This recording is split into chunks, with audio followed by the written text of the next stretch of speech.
எனதருமை நாட்டுமக்களே, வணக்கம்.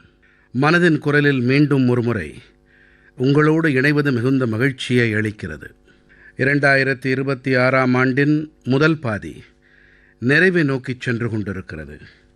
கடந்த இந்த 6 மாதங்களில் நாம் மனதின் குரலிலே நாட்டு மக்களின் அநேக சாதனைகள் குறித்து விவாதங்களில் ஈடுபட்டிருக்கிறோம். ஜூன் மாதத்தில் கூட தேசத்தின் சில சாதனைகள் அரங்கேறி இருக்கின்றன. இவை நாட்டு மக்களை பெருமிதத்தில் ஆழ்த்தியிருக்கின்றன. இந்த வெற்றிகள் தேசத்தின் பாதுகாப்பு மற்றும் தற்சார்போடு தொடர்புடையவை. தற்போதுதான் கோல்கத்தாவிலே கடற்படையோடு தொடர்புடைய ஒரு நிகழ்ச்சியில் பங்கு கொள்ளும் சந்தர்ப்பம் எனக்கு வாய்த்தது. அங்கே ஐஎன்எஸ் தூனாகிரி, ஐஎன்எஸ் சன்ஷோதக் மற்றும் ஐஎன்எஸ் அக்ரே ஆகிய போர்க்கப்பல்கள் கடற்படையில் இணைக்கப்பட்டன. இந்த கப்பல்களின் வடிவமைப்பும் தயாரிப்பும் அனைத்துமே நம் நாட்டிலேயே ஆனவை.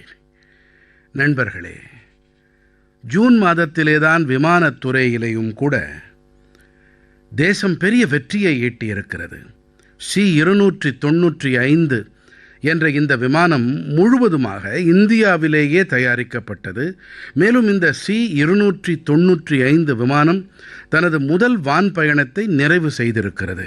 இப்படி 40 விமானங்கள் பாரதத்திலேயே தயாரிக்கப்பட்டு வருகின்றன.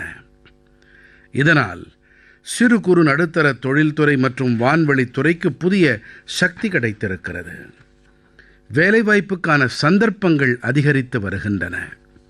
இதோடு கூடவே தற்சார்பு பாரதம் என்ற உறுதிப்பாடும் உறுதிப்பட்டு கொண்டு வருகிறது.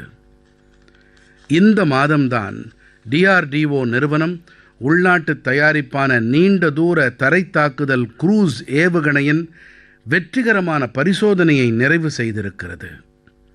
இதனை DRDOவின் பரிசோதனை கூடங்களும் இந்திய தொழில்துறை கூட்டாளிகளும் இணைந்து உருவாக்கியிருக்கின்றார்கள். அதாவது, இன்று கடல் தொடங்கி வானம் வரை பாரதம் அதிக அளவிலே பாதுகாப்பாகவும் தற்சார்பு உடையதாகவும் ஆகி வருகிறது.